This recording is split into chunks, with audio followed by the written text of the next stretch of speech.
And here is my beautiful teenage daughter, Phoenix, and she is here. We're going to get to that in a minute because she is here for a very special reason.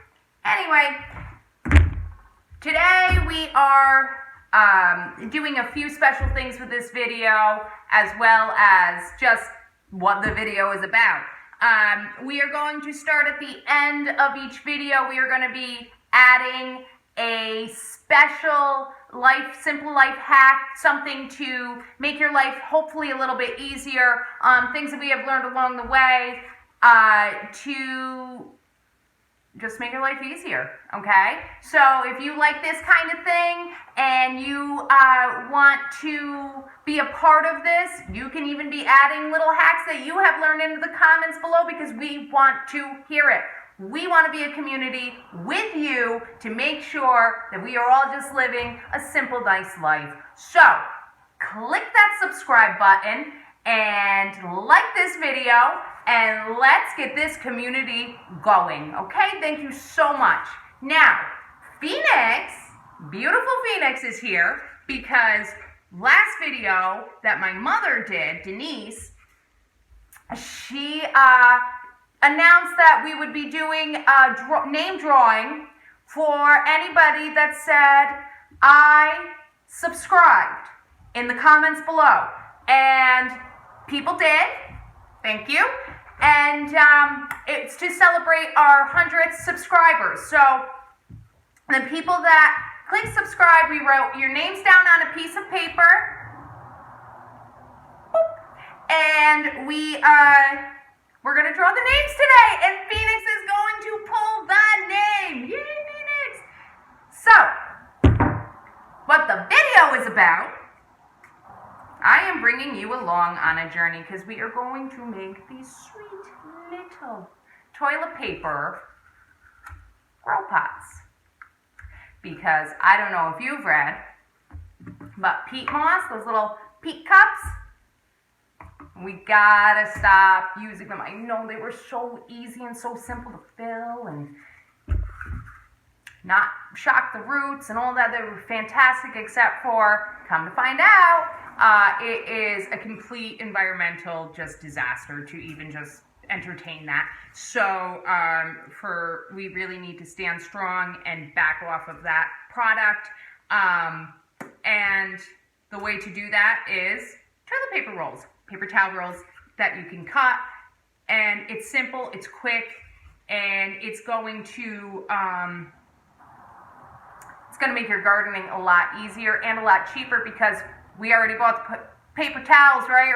Well, I don't buy paper towels, but if you did, you buy the paper towels or the toilet paper. You got it hanging around anyway. You could recycle it, you could burn it, or you could grow a plant in it. So, you're not going to do this with all your plants because, I mean, paper, moisture, mold, right? It's gonna add up to mold. So we don't want to do that. So these are not for every single thing that you're going to start inside.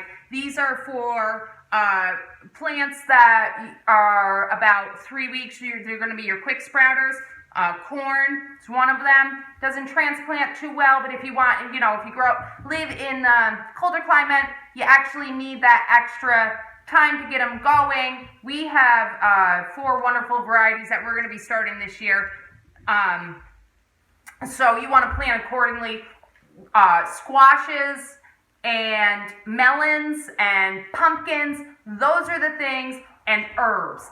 Those are the things that we are going to use these pots for. I'm here in zone 5. We are 4 weeks till go time, till the last frost date.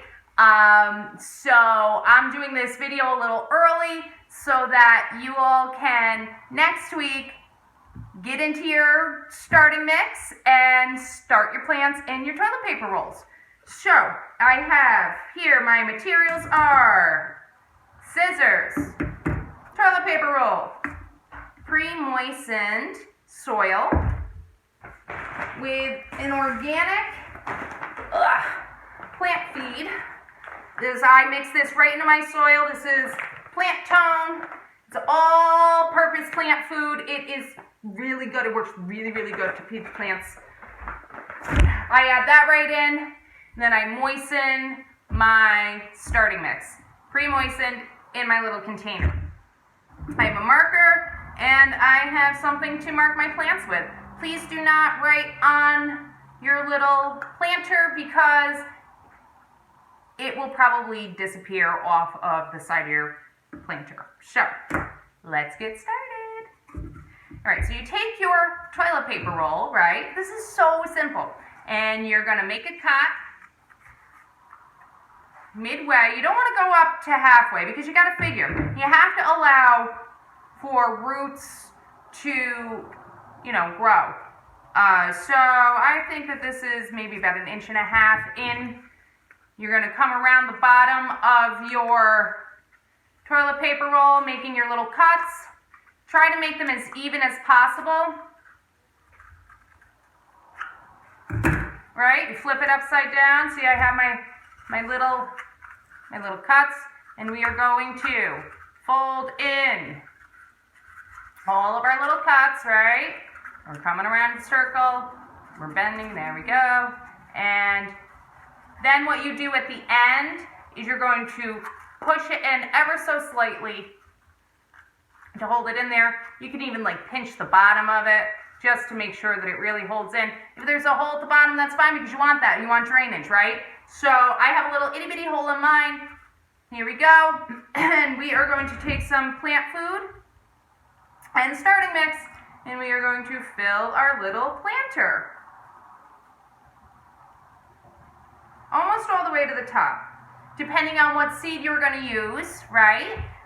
There are instructions on the back. Right now I have watermelon going, and this says to plant a 1/2 inch deep. This is a great variety. This is all sweet. These are big watermelons, and this is heirloom, so I can collect the seeds. I don't ever have to buy seeds again. This is fantastic stuff. So I'm going to take 2 little seeds just to ensure germination, and I am going to pop them. Oop, we got more than 2, that's fine. I will set these ones aside because we want a lot of watermelon. So I'm going to put those in, and I'm going to cover the rest with my pre-moistened soil.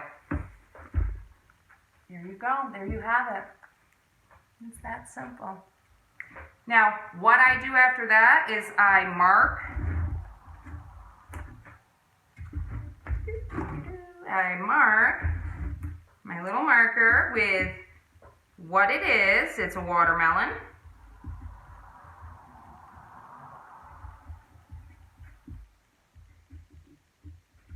And on the other side, I put the variety. You always want the variety name on there because, I grow a few different varieties of things. It's better for if pest control and things like that. For permaculture, you want to plant more than one variety, pollination, things like that. So you want to make sure you know what variety you have going because that's how you're going to troubleshoot if something happens. Each variety has a different strengths and weaknesses. So if you start to see a problem, you can, refer back, find a video, read a book, look on, Google it, see what is going on and how you can, troubleshoot. So this is an all sweet variety. And we are going to pop that right into our pre-moistened soil in our brand new that we just made. I put mine on a tray, okay, and I set them on. I'm going to fill this whole tray. Actually, I have so much fun planting, I'm going to have quite a few trays. If that happens, what you can do is you take a rubber band or you take a string, if they fall over, and you tie them together. That way, it creates a complete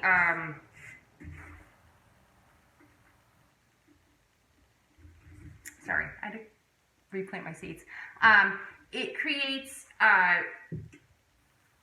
more surface area to hold, and if your little pots start tipping, they won't be, it's like a weeble wobble, they won't fall down, okay? So you should be taking your little starters and you can tie them together. I haven't done that yet, and I'm moving around my tray, so that's why mine fell. So anyway, that is all there is to it. A little itty bitty pot that you made, saving money. You are going to plant all your squashes, your pumpkins, your, what do we have here? Cucumbers, your beans, and your sunflowers. What else do I have? And all of my herbs I am going to be doing in these. And I hope you do too, because it is super simple and it saves a lot of money. Now, we promised you at the beginning of this video that Phoenix would be drawing a name, as well as I would be telling you a helpful hint on something that will make your life easier. The helpful hint is that, and it came to my mind because we were out in our backyard and there is a ton of poison ivy. So when the kids came in, I told them, quick, quick, quick, you have to wash up with dish soap, because dish soap will, here's a helpful hint, cut the oils from the poison ivy, so that will lessen the chance of you getting a rash from your poison ivy. So there is your helpful hint, and now we are on to who the winner is, who we're drawing. Okay, Phoenix, we have lots of names here, and pull one out and tell us who is the winner. The winner is Linda. Linda! Yay! All right, Linda. Linda, thank you so very, very, very, very much for participating. Everybody that participated, thank you so much. Linda, we will be messaging you to get all your information so that we can send you a handmaiden gift. And we are going to be continuing this until... well, I don't even know. We haven't even came up with a number. So next time when we reach 200 subscribers, we will do 2 people's names. We are going to draw 2 people's names. So after this video, after you've liked it, after you subscribe, please put down in the comments, I subscribed. We want to know because we want to send you something special. And stay tuned to the next video so that we can pull names once we get to 200. We are very excited to do this with you. Enjoy living the simple life, guys. Bye.